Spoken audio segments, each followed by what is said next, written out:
that schools, parents, and most of all children have faced. What schools have achieved to make sure that children and young people are kept safe and can continue to learn during this period is remarkable, and I think in this House we're all deeply grateful for those efforts.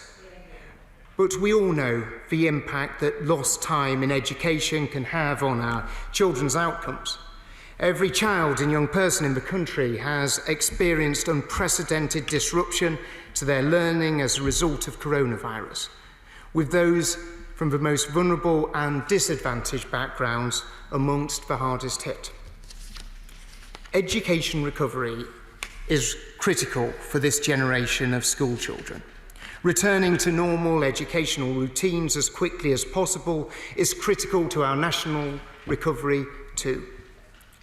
That is why we've been working to ensure that all pupils will be able to go back to schools and colleges full-time in September, with COVID-secure measures in place so that they have the opportunity to thrive and fulfil their full potential. Today, the government has published detailed plans for nursery schools and colleges that set out what is needed to plan for a full return, as well as reassuring parents and carers about what to expect for their children. The guidance has been developed with medical experts from Public Health England and follows regular engagement throughout the outbreak between the government and the education sector.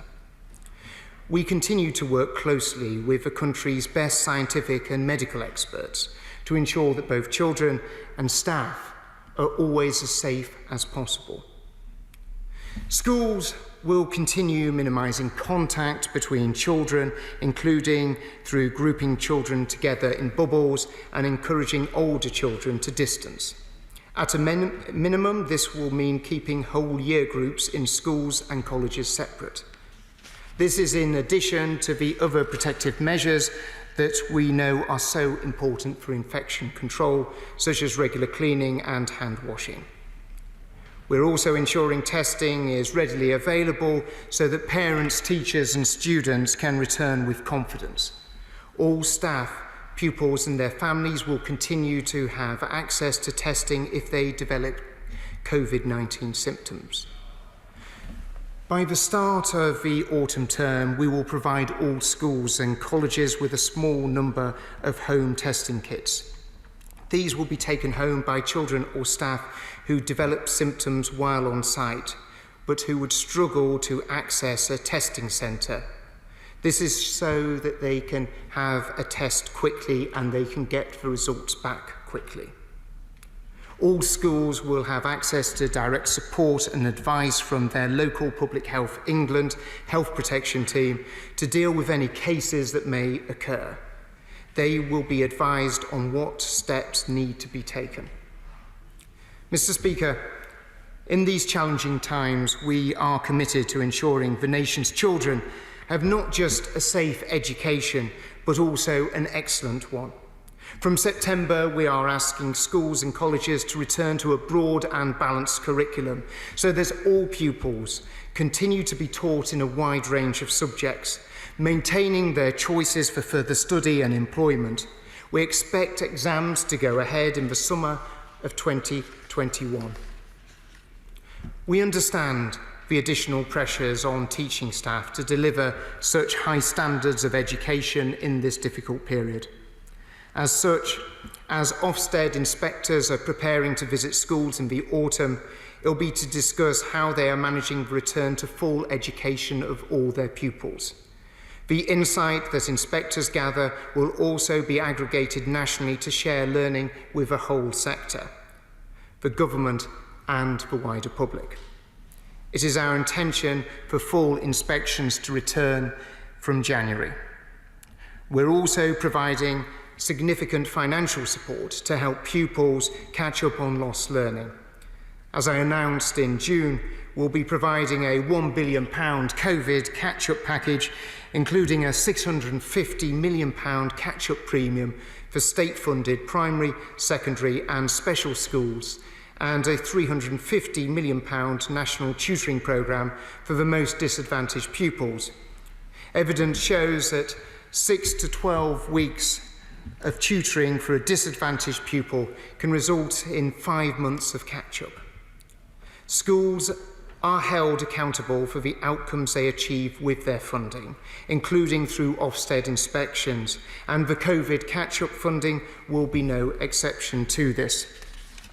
It is critical to ensure that no child loses more time in education, and that from September, all children who can be at school are at school. Schools and colleges will need to work with families to secure regular attendance from the start of the new academic year, with the reintroduction of mandatory attendance. Our intention is that those with education, health and care plans or special educational needs will also be back in school or college in September. Since May, as a result of the pandemic, it has been necessary to modify the duty on local authorities and health commissioners so that they could use their reasonable endeavours to secure or arrange the provision of EHC plans. I'm committed to removing these flexibilities as soon as possible so children and young people can receive the support they need to return to school. As such, unless the evidence changes, I will not be issuing further national notices to modify the EHC duties. We will, however, consider whether any such flexibilities may be required locally to respond to outbreaks in different parts of the country.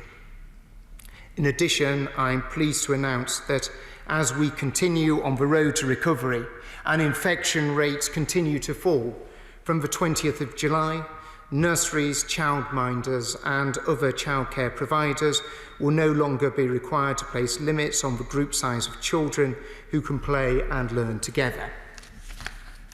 Mr. Speaker, I'd like to take this opportunity to thank those parts of the sector who've already opened their doors to more children and who are doing a phenomenal job to help our children and our young people settle back into their usual routines.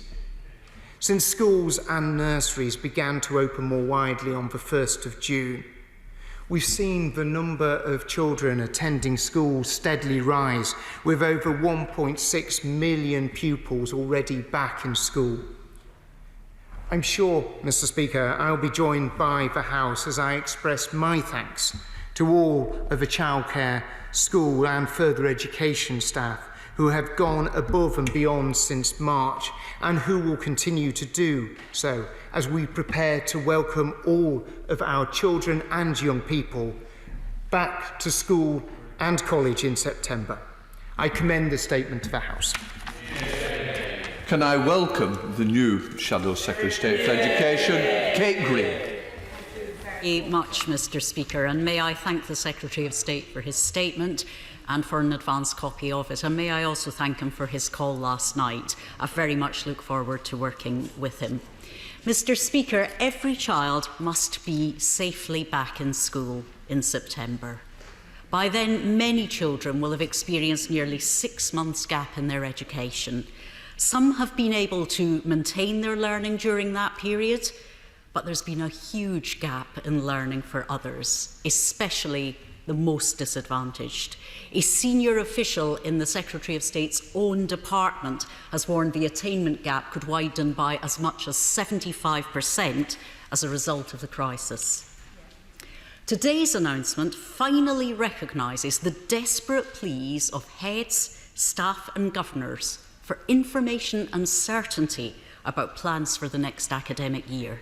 For too long, the government's been asleep at the wheel.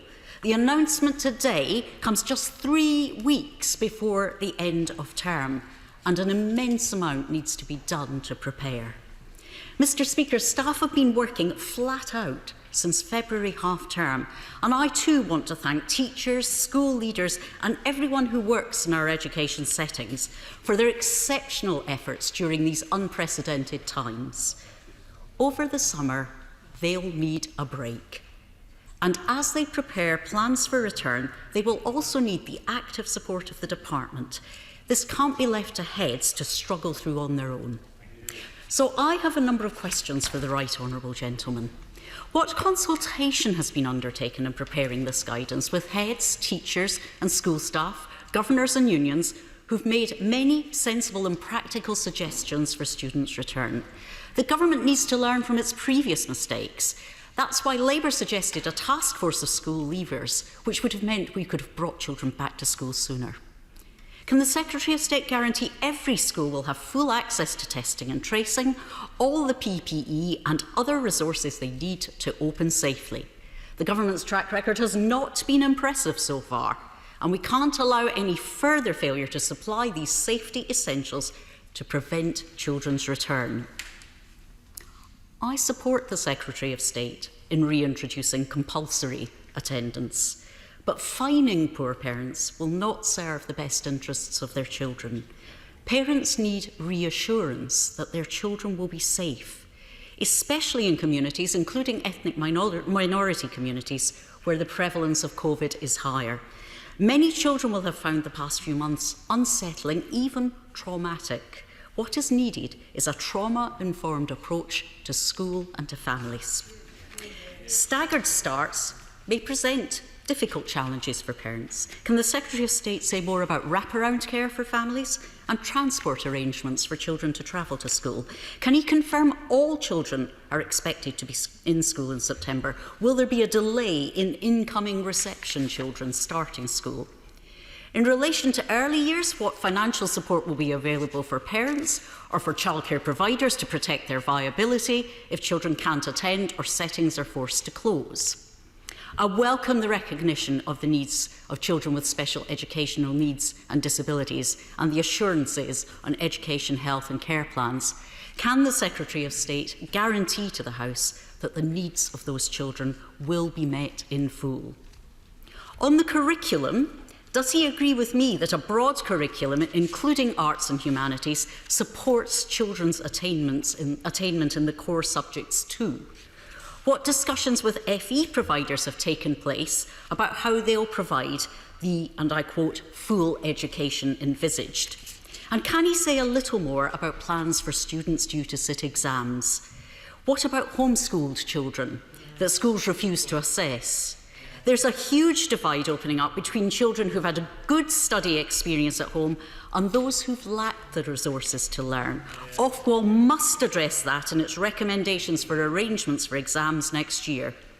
Announcement of the £1 billion catch-up funding is welcome, but can you confirm this is all new money and won't be funded by cuts elsewhere? What guarantee can he give of the availability of sufficient high-quality tutoring capacity with tutors expert in the subjects they'll teach? Does he share my concern that requiring schools to contribute 25% of the cost of the national tutoring programme advantages the better-off schools? Why have post-16 students been excluded from catch-up funding support? On Tuesday, it was reported that the 230,000 laptops that had been promised for children lacking full digital access had not been delivered in full, as promised by the end of June. When will they arrive? And finally, the 6-week-long summer holiday always widens the attainment gap, and this year that will be exacerbated by the time already spent out of school. What activities and support are being put in place for the summer break? The funding for pupils on free school meals is welcome, but what of children who become eligible for free school meals during the summer holiday? Can the Secretary of State guarantee that no eligible child will miss out? Secretary of State. Well, I'd very much like to congratulate the Honourable Lady on her new role, and I very much look forward to working with her in terms of some of the great challenges that our nation faces over the coming months as we focus on the recovery for our education sector after this pandemic. I want to assure her in terms of a curriculum about the importance it has to be a full broad and balanced curriculum, and that includes the arts and humanities. It includes sports. It includes so much, because we recognise that to give children the best opportunity to succeed in life, they have to have that breadth of curriculum, and we should not be seen to be dumbing down or reducing it. We have to give children choices. That is good for their future attainment, their future life chances, but also for their mental health as well, of having that breadth that is so vital for them to succeed.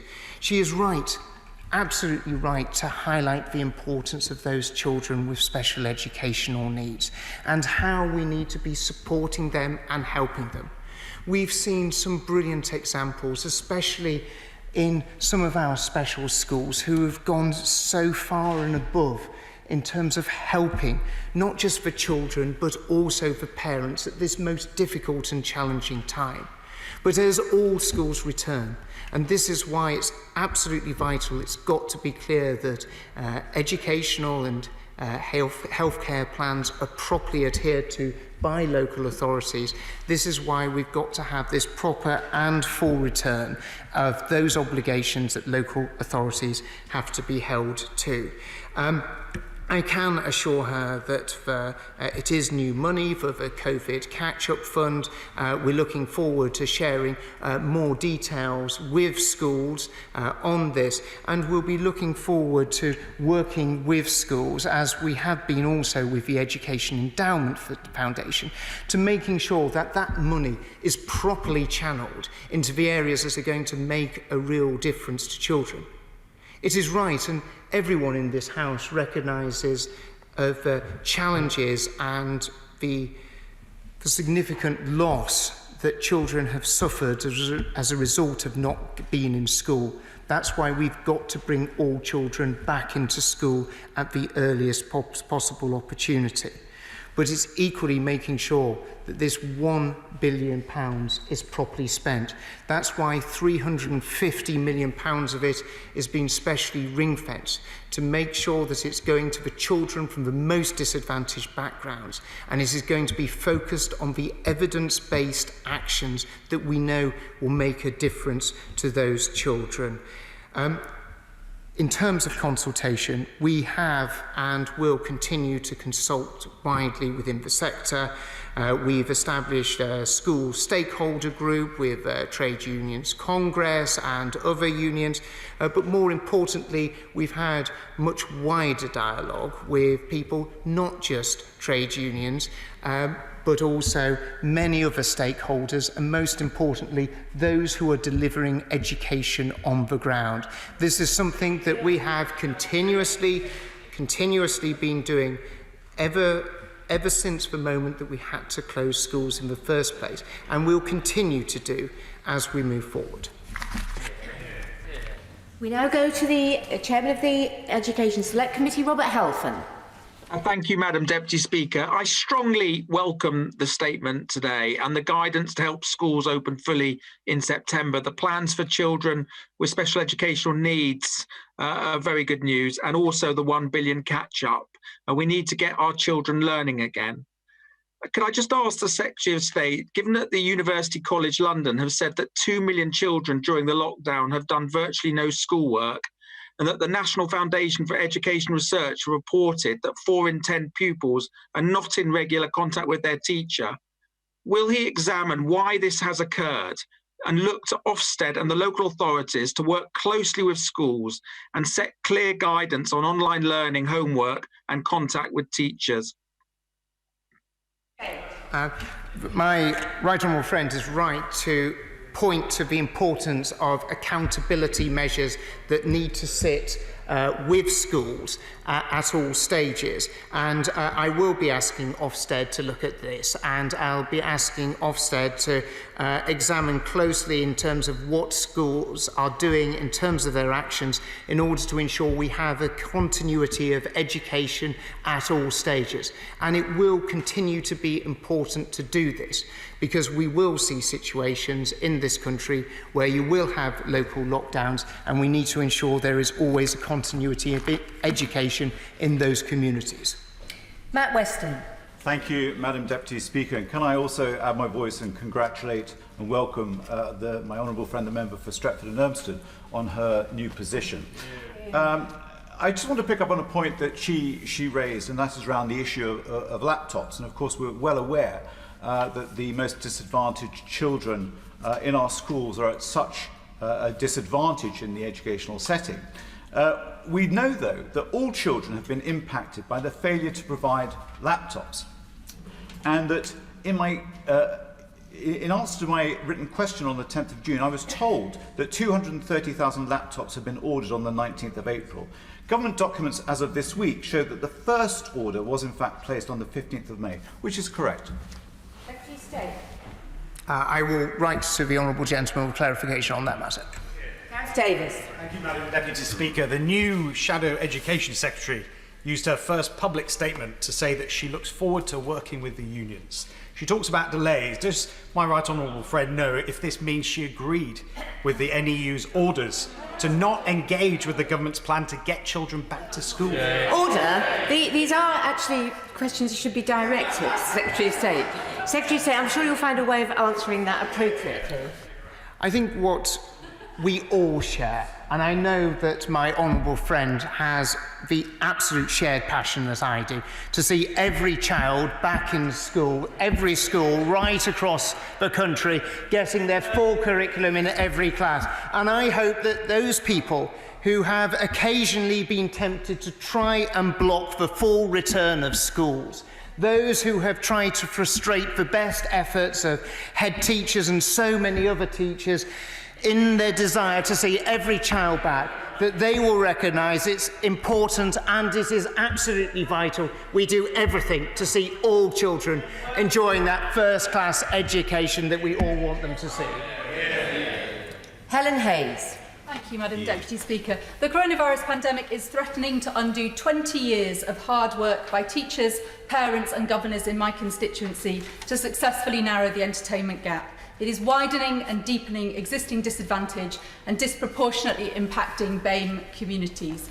The number of laptops so far provided by the government to enable online teaching barely scratches the surface of digital exclusion in Lambeth, Southwark and across the country. How will tutoring take place over the summer months when many of the most disadvantaged children still don't have access to home IT equipment? On this side of the House, we've always been clear. We want to see every child back in school at the earliest opportunity because we know that the best way of actually delivering education is in the classroom with a teacher at the front. And that is why not only have we had the incredibly ambitious plan in terms of rolling out laptops, and 202,000 of those laptops have already been provided, but we also accept that we want to do more. That's why we've got the COVID catch-up premium, that's why we've got the tutoring plans, and this is to be conducted within schools, and it's to be conducted with the support of teachers, all based on the Education Endowment Foundation's clear evidence about how we can deliver change and improvement for those children. Clive Efford. I'm delighted that the Secretary of State is now talking to teachers' representatives of their trade unions, but for too long they've denigrated them from that dispatch box, and that has led to people not believing the government when they talk about people being safe to return to schools. So if he is now consulting with the wider school community, can he say whether he's spoken to head teachers about the practicalities of every child going back, which must happen in September, and being able to stay in bubbles and separate year groups? What is the practicality of that in our schools? Secretary of State. I can absolutely assure the honourable gentleman that we've had extensive discussions with head teachers about these plans and consulted widely. I can also assure the honourable gentleman that I've met with unions every single week all the way through this crisis and made sure that we've had a regular dialogue in terms of sharing our plans.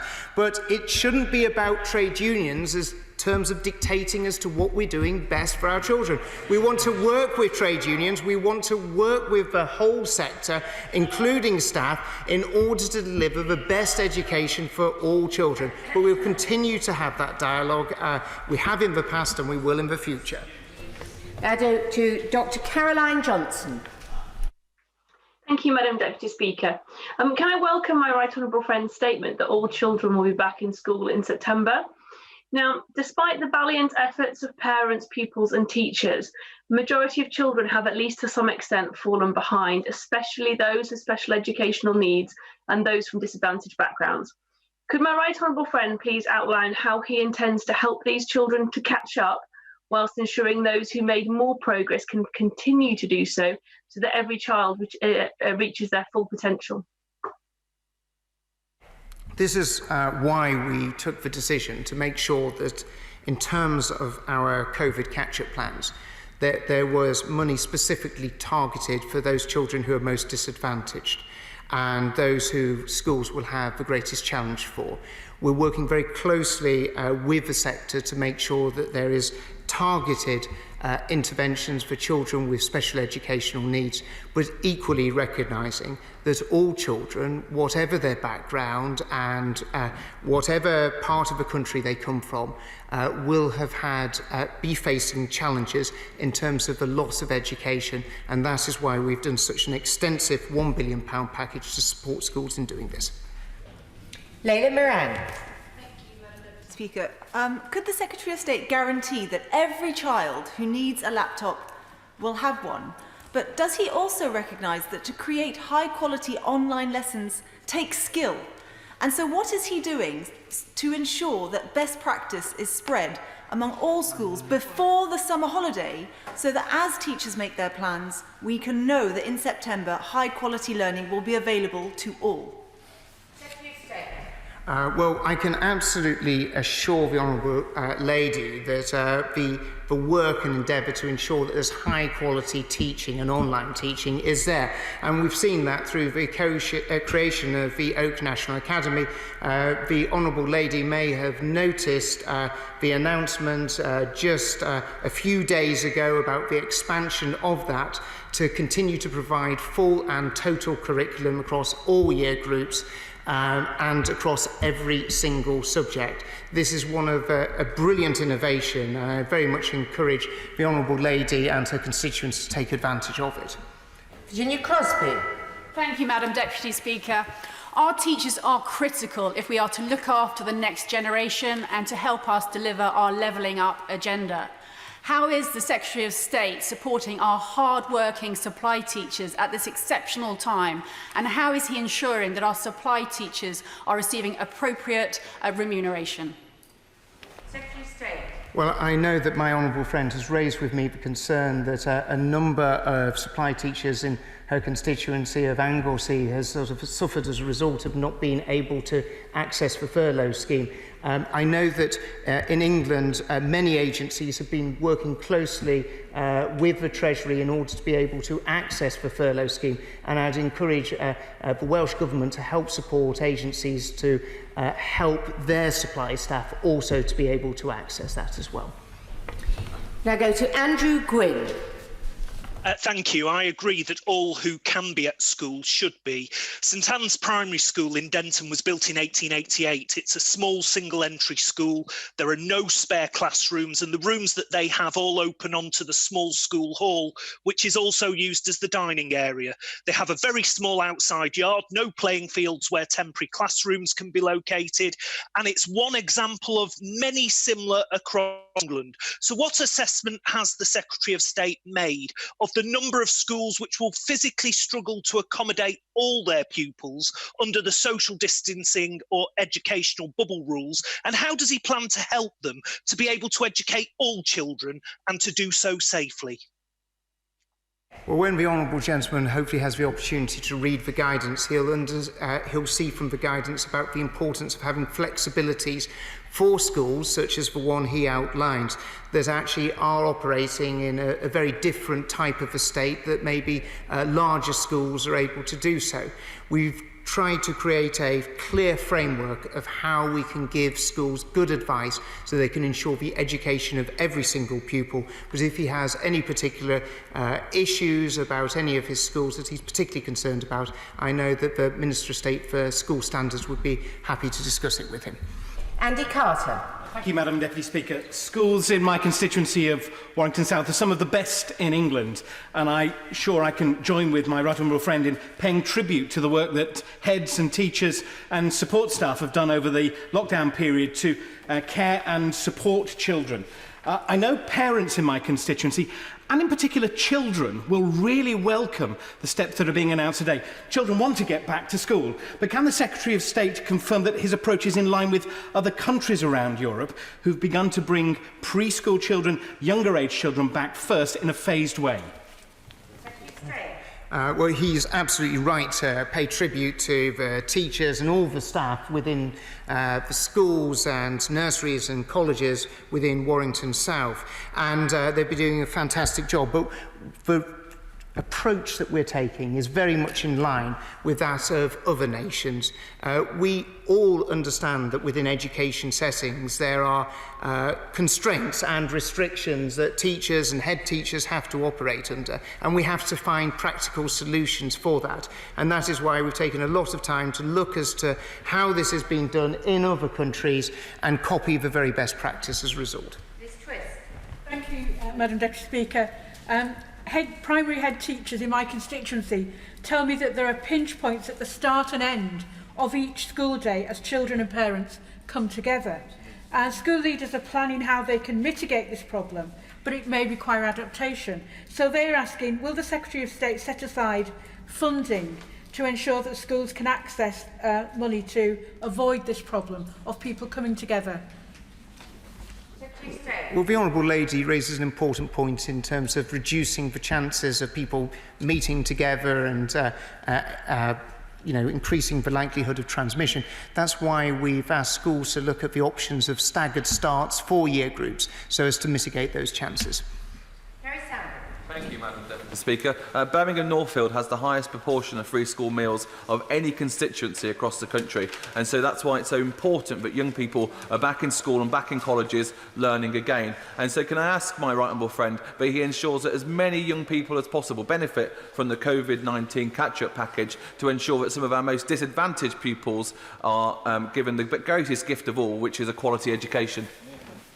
Well, I know that my honourable friend in his many conversations with me has been a great champion of his schools and what is happening in his constituency, and he's right about the importance of making sure that this money is properly targeted at the children that most need it. That's why £350 million of that has been ring-fenced for those most disadvantaged, and his constituency will be one of the biggest beneficiaries of that. Mary Kelly-Foy. Thank you, Madam Deputy Speaker. In the City of Durham constituency, Durham University is a major player and contributes massively to the local economy, to the culture of our city and the communities. So far during this crisis, the lack of government support for universities has been scandalous, quite frankly. Universities, the staff who work for them and the current future students need to know that higher education is valued by this government and will be protected by it. What financial aid will the government be offering universities like Durham so that they can survive the coronavirus pandemic? Well, we continue to work very closely with the higher education sector. We recognise the important place that they important role that they have in many communities, including the City of Durham. And we, a number of weeks ago, announced a stabilisation package. We've also set up a task force with the university sector, the Treasury, the devolved administrations, BEIS and the Department for Education in terms of research funding, and we continue to work closely with the sector to make sure there's stability within it, but it also has the ability to recover and thrive in the future. Now go to Bob Blackman.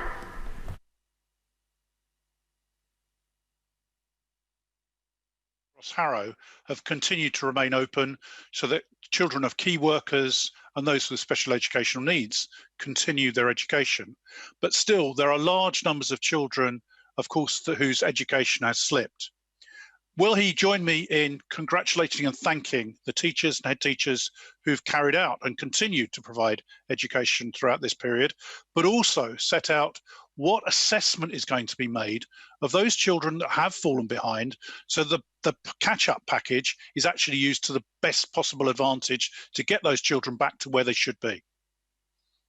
Secretary of State. I do apologise to my honourable friend because I missed the very start of his question as he was on mute, but it was without doubt the best part of it, I'm sure. And I would very much like to join my honourable friend in thanking all of those teachers, teaching assistants, school support staff who, through the very height of this pandemic, went into school every single day, opened the doors and welcomed those children of critical workers and those most vulnerable children. He picks upon a really important point, and this is why we're working so closely with head teachers and teachers, in terms of actually making sure that we identify the real needs of every single child. And in terms of a catch-up package, in terms of the tutoring, that is making sure it's absolutely targeted at their needs and delivers what they need in order for them to be able to catch up. But we do need the class teachers to be able to make those assessments for those children in order to make sure it's the most effective delivery for them. We now go to Richard Bergen. Thank you, Madam Deputy Speaker. We all want schools to reopen in September, but only if it's safe for pupils, teachers and the wider community. Just this week, the Health Secretary acknowledged that an unusually high rate of coronavirus infections amongst children in Leicester was part of the reason for reimposing restrictions there. In my own constituency, there's been reports of coronavirus in 3 primary schools. School reopening must be safe and led by the science. So can the Secretary of State confirm that the measures that he's announced today will be signed off as safe by the government's scientists? Sadly, the honourable gentleman wasn't on mute, but I can absolutely assure the honourable gentleman that Public Health England have signed off all of this advice. And actually, if the honourable gentleman will take the opportunity to read what Public Health England recently said about Leicester, it states that while there had been good provision of primary school access for children since the beginning of June, researchers said that they could find no analytical link between this and any real or apparent rise in new infections in Leicester. We, on this side of the House, are all committed to opening all schools for all children of all year groups.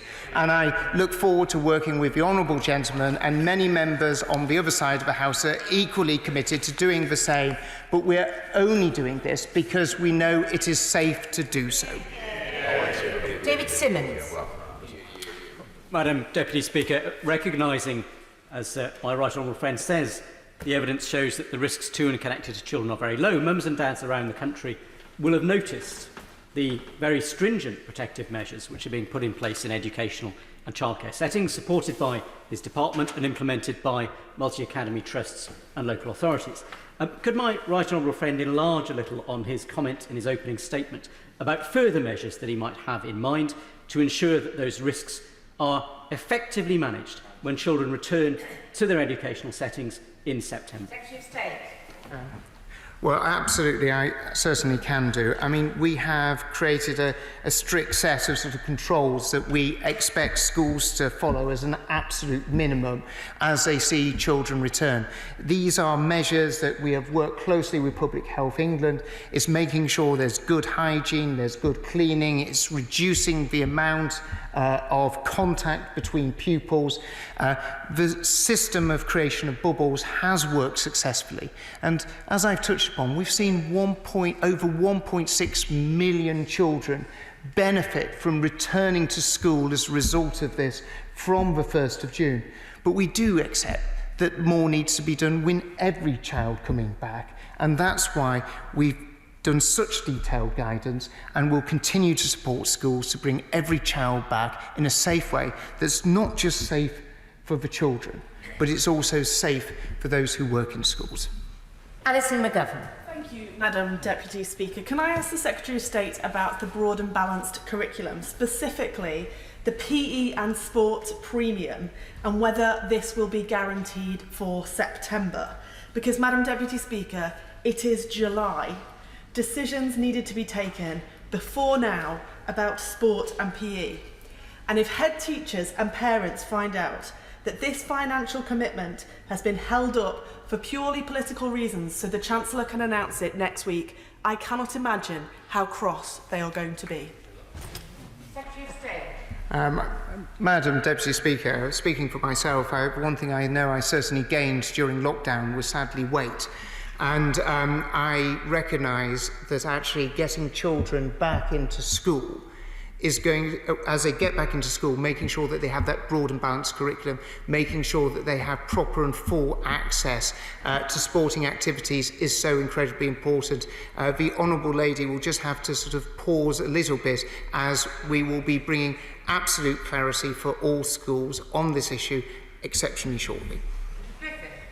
Madam Deputy Speaker, parents across West Sussex will be welcoming today's announcement, particularly as it relates to children with special educational needs. Can I also congratulate the Shadow Education Secretary on her recent appointment? And does the Secretary of State share my hope that no one wants to see children used as political pawns, that we may now see a more constructive approach from Her Majesty's opposition? Very much hope that we have a broad and exceptionally constructive approach right across, from all sectors of society. We are all united in the desire to see every child get that brilliant education that so many of us have benefited from, and we will always work together, and my door is always open to anyone to ensure that we deliver the very best education for every child, and that's what I will continue to do. Munira Wilson.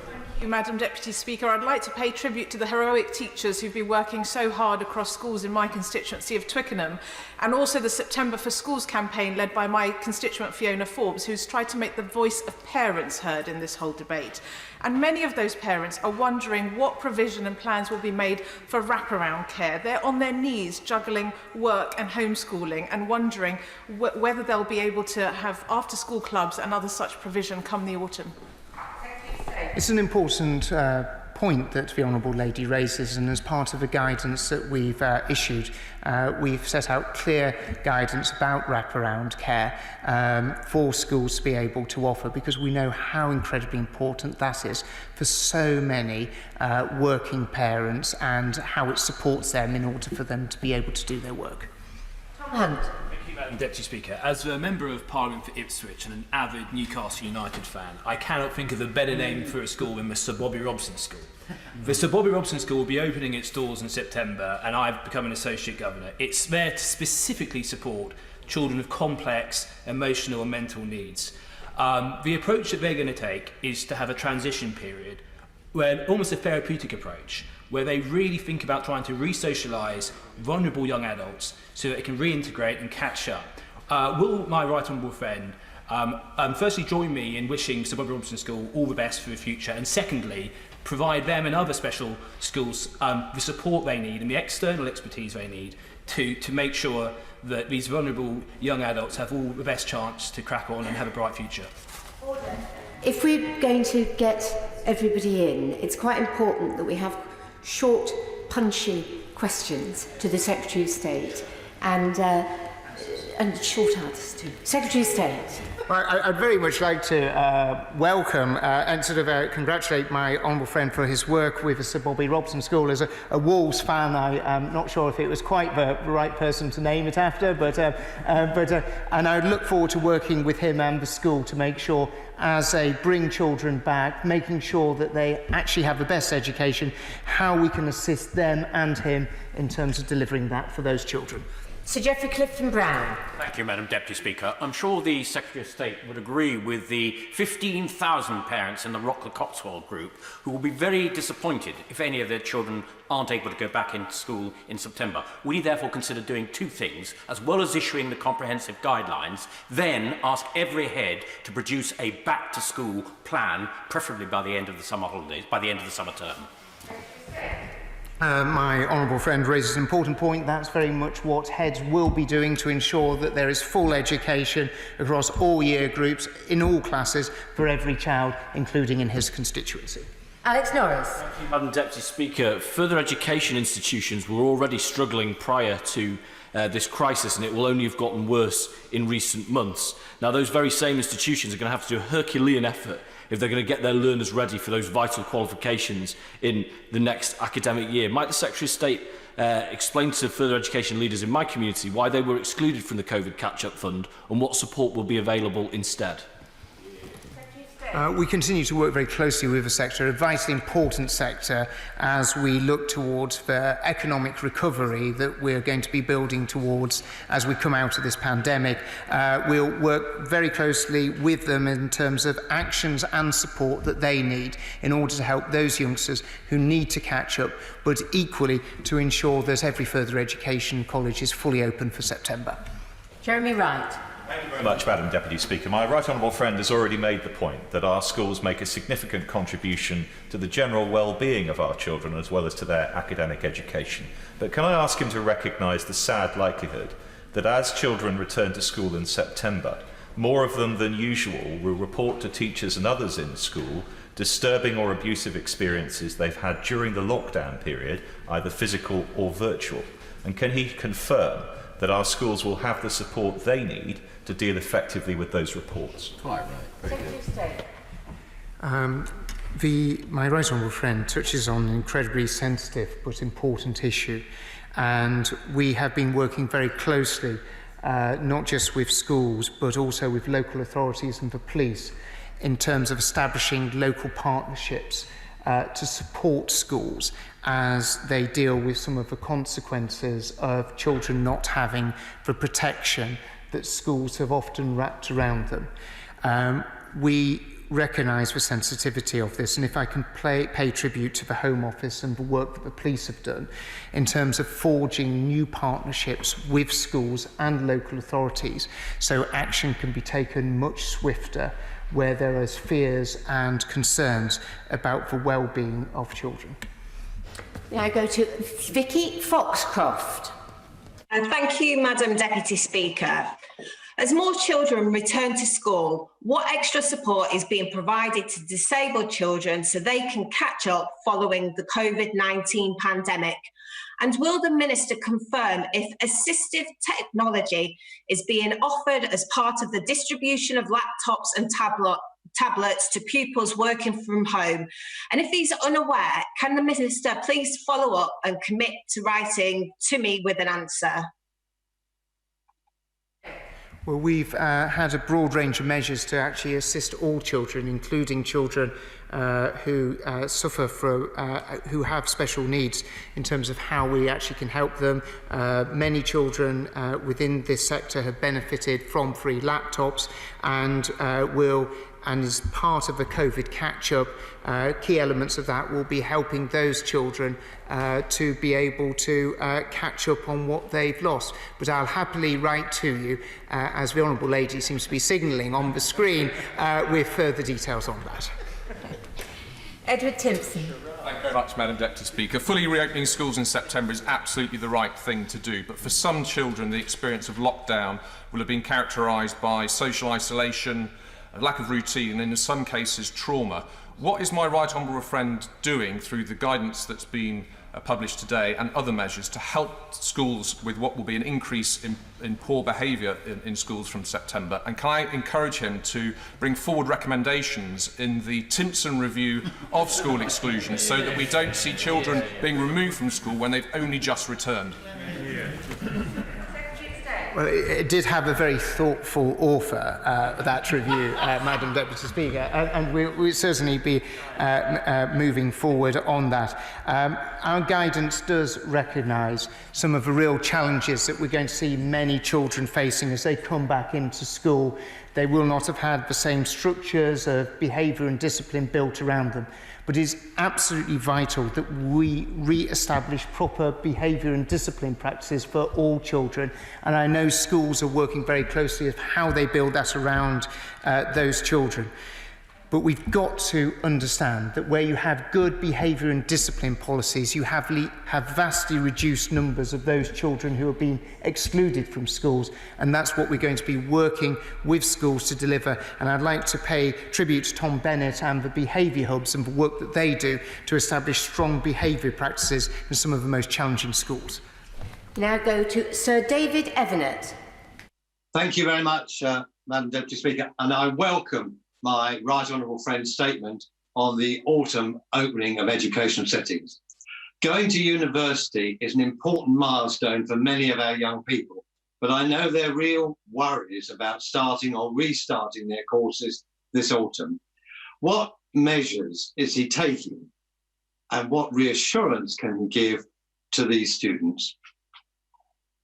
I'd very much like to reassure both my right honourable friend and all students who are looking forward at the prospect of going to university next academic year, about the importance that we place not just on the educational offer that these universities offer, but also the whole experience of going to university. And we're working very closely with Universities UK and the whole sector to ensure that we have a full and wide proper opening of all universities so they can welcome students through their gates. We're seeing a positive increase in the number of children, young people who are applying to go to university, and we'll work with the sector to deliver on that for them. And just as a point of note, there'll be revised guidance for the HE sector, which will be issued later on today. Emily Buck. Thank you very much, Madam Deputy Speaker. At the outset of this pandemic, the government ignored the warnings from other countries about the seriousness of coronavirus. As a result, measures implemented were too late and cost lives. The World Health Organization Director of Europe has said schools reopening has led to local flares of cases right across member states, even with social distancing in place. Will the Secretary of State publish the scientific advice he is relying on that states social distancing isn't needed anymore in our primary classes?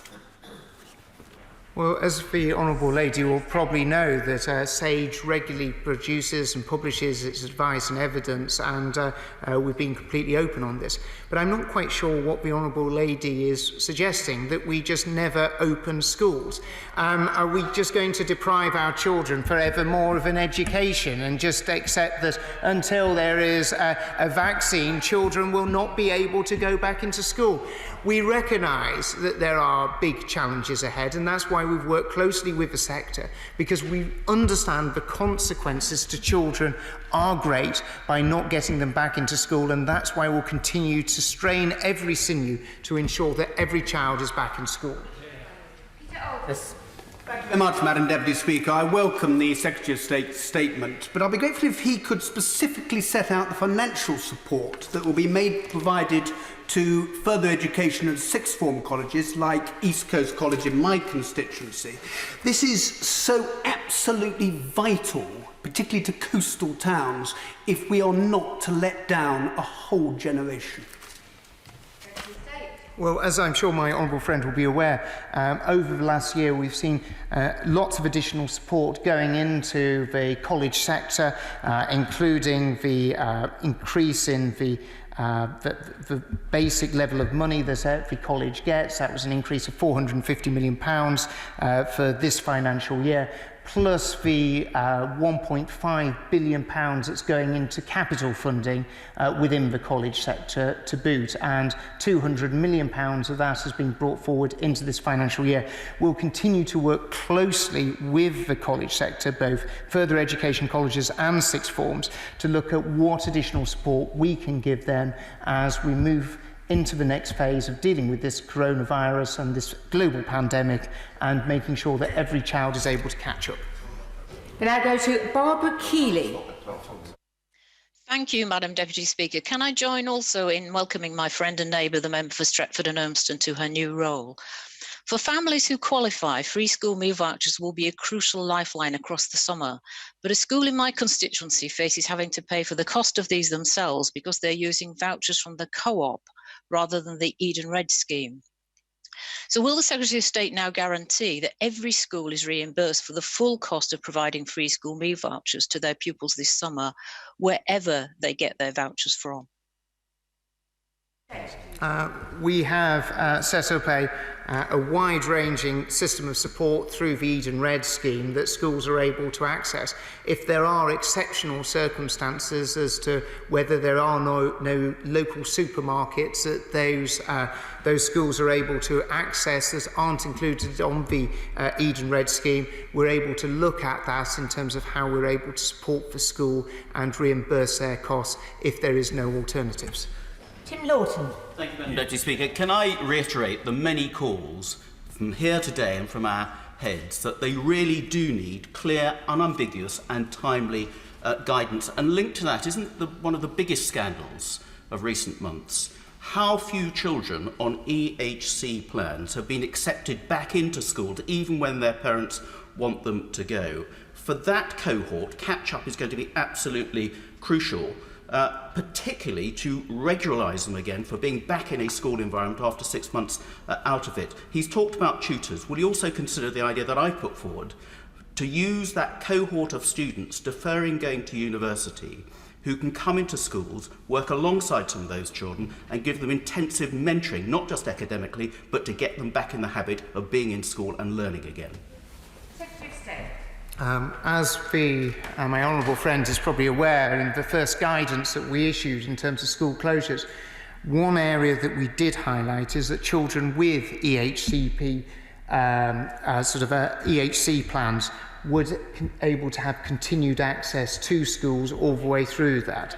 I'd be very happy to organise for my honourable friend to be able to have a meeting with the Education Endowment Foundation, who are working with us to stand up our tutoring programme, and I know that looking at a whole range of options in order to be able to mobilise that.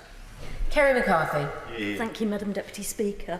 Can I ask what extra support the Minister can give to holiday schemes? So things like, not the free school meal side of things, but things like Bristol's healthy holiday schemes where you have play schemes, perhaps forest school activities, physical activities. I think that would be an excellent way of children socialising again, becoming acclimatised to the idea that they are going back to school. So can he please try to support some of these local initiatives? The Honourable Lady raises a valuable point about, of course, we often talk about the learning loss, but other things that children have missed out on in terms of the socialisation, the physical activity and sports that they would have so often enjoyed. We do have our holiday activity plan, which is a £9 million investment that we sort of rolled out across a large number of local authority areas.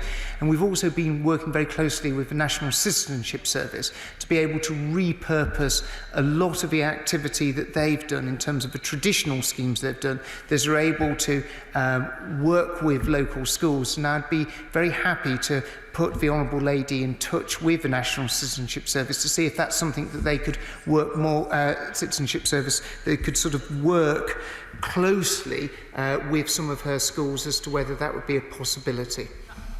Christine Wakeford. Thank you, Madam Deputy Speaker, and may I thank the Secretary of State for his statement. It's certainly very welcome news that schools will be reopening, especially for those with SEND and those most disadvantaged pupils. The NEU threatened to name and shame head teachers who were working to reopen their schools previously. Will my right honourable friend join me in condemning this attitude, and ask the party opposite if they will condemn it too? I think where we need to go, and I'm sure that my honourable friend, who I know has a deep knowledge of the education sector, is this is the time for every person to come together and to work together to ensure that every child is back.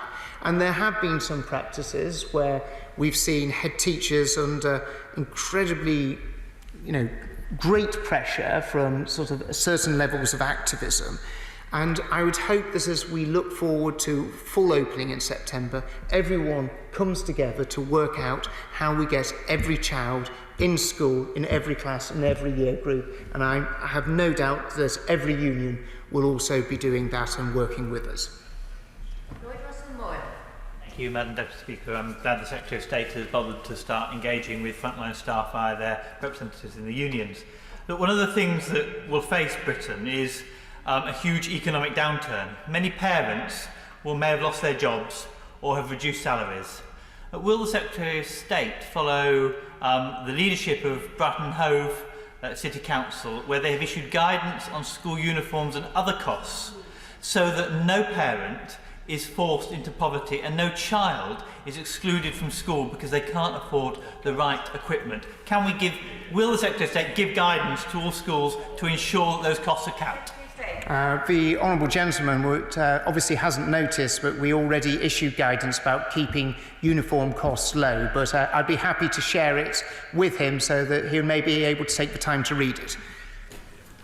David Johnston. Thank you, Madam Deputy Speaker. Does my right honourable friend agree with me that all children going back in September is particularly important for our poorest children, and that if people try and obstruct that return, it's standing in the way of both social mobility and social justice for our most disadvantaged? My honourable friend is absolutely right. Those who stand in the way of children being able to return to school are standing in the way in the best interests of those children who are from the most deprived backgrounds and need the most help and most support. That is why we will get every child back in the new term. Final question, Gareth Johnson. Deputy Speaker, and I welcome this statement. Clearly it's vital to get children back into school now that we're seeing the infection rates of this virus falling. Can the Secretary of State, though, inform the House that what preparations are the Department for Education carrying out in case there is a second wave to this virus? We all obviously hope and pray that that doesn't happen, but should that happen in, let's say, the autumn or the winter, what preparations is the Department for Education carrying out for that?